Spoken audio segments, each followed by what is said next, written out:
Méditation du 6 décembre. Chacun donne ce qu'il a. Vous les reconnaîtrez à leurs fruits. Cueille-t-on des raisins sur des épines ou des figues sur des chardons? Tout bon arbre porte de bons fruits, mais le mauvais arbre produit de mauvais fruits. Matthieu 7, versets 16 et 17. Il y a peu, j'ai lu dans un livre de John Maxwell qu'un jour, alors que l'Allemagne était encore divisée, des personnes qui vivaient à Berlin-Est remplirent un camion d'ordures et s'arrangèrent pour jeter tout son contenu du côté occidental. En réponse à cette provocation, les résidents de Berlin-Ouest remplirent aussi un camion, mais de nourriture, de pain et de lait, et déposèrent toute cette marchandise du côté oriental. Au-dessus de la pile d'aliments, il y avait un message qui disait « Chacun donne ce qu'il a ». Formidable! Ces gens de Berlin-Ouest ont non seulement répondu à une mauvaise action par une bonne action, mais en plus, ils ont fait savoir pourquoi ils le faisaient. Parce que chacun donne de ce qu'il a. En d'autres termes, si l'arbre est bon, les fruits le seront aussi. Quel type de fruits donnez-vous? Quels fruits suis-je en train de donner?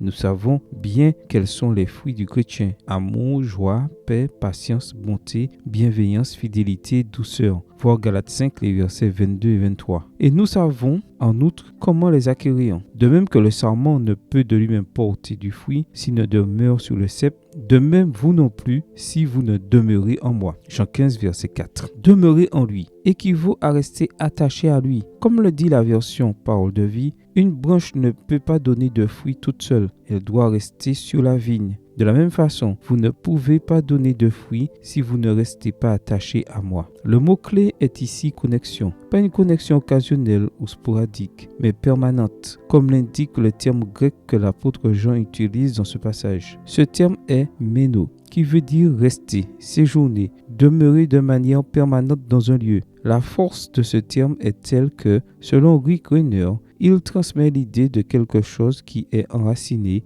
inamovible, stable. Quel soit le résultat de cette connexion permanente avec notre Seigneur? Si par la foi nous vivons du Fils de Dieu, tous les fruits de l'Esprit apparaîtront dans notre vie. Pas un seul ne manquera. Extrait du livre Jésus-Christ, chapitre 73, page 616, livre écrit par Ellen G. White. Prière. Père Céleste, je ne sais quelles épreuves me réservent cette nouvelle journée, mais quelle qu'elle soit, je te demande de m'aider à partager avec ceux qui m'entourent la paix de l'Esprit, la joie du salut et l'amour du Christ, mon Sauveur. Amen. Bonne journée à vous et que le Seigneur vous bénisse.